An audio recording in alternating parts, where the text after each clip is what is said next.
राहीला की अम्मी इससे बहुत मोहब्बत करती थीं। अच्छे से अच्छा रिश्ता ठुकरा देते।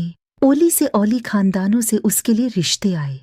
खानदान के पढ़े लिख ओली मयार और ओली अहदों पर फाइज लड़कों ने ख्वाहिश की कि वो राहीला से शादी करें, मगर वो बज़द थी कि अभी किसी के बारे में सोचने की गुंजाइश नहीं थी। लड़कियां दौलत पर मरती हैं। बेशक आजकल के दौर में दौलत एक ज़रूरी शय है, लेकिन सिर्फ दौलत ही तो सब कुछ नहीं होती।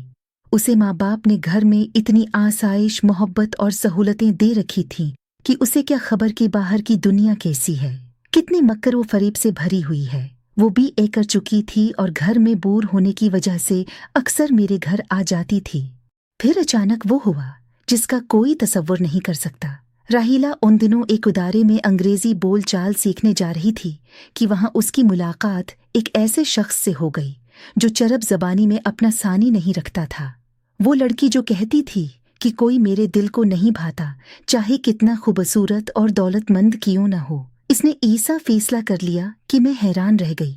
इसने अपनी उम्र से कई गुना बड़े शख्स के साथ शादी करने का फैसला कर लिया, जो पहले से शादी शुदा और कई बच्चों का बाप था, और बड़ी बात ये कि बदसूरत भी था। दोनों में ज़मीन आसमान का फ़र्क था। कहाँ राहीला एक नर्म और नाजुक फूलों ऐसी हुसैन शहजादी, और कहाँ वो देव हेकल काला भूत सा आदमी। जिसने भी सुना दांतों तले उंगली दबा कर रह गया। सबने समझाया कि कुछ खुदा का खौफ करो, लोग क्या कहेंगे, उम्रों का इतना फ़र्क है, फिर वो शादीशुदा है, तुमको रिश्तों की क्या कमी है। मालूम नहीं राहीला को क्या हो गया था, जिसकी खातिर लोग जान देने को तैयार थे, दुनिया की हर शय नथार करने को तैयार थे, मगर वो कहती थी कि इसद में जो बात है वो किसी में नहीं, और मैं सूरत की नहीं, फरास्त की शिदाई हूँ। मुझे उनसे प्यार हो गया है, मैं इन्हीं से शादी करूंगी चाहे कुछ हो जाए। माँ बाप समझाकर हार गए।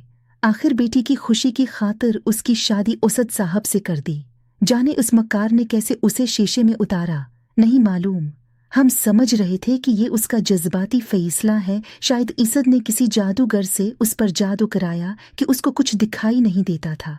आखिरकार शादी हो गई। वाकई मेरी दोस्त ने उसको टूट कर चाहा।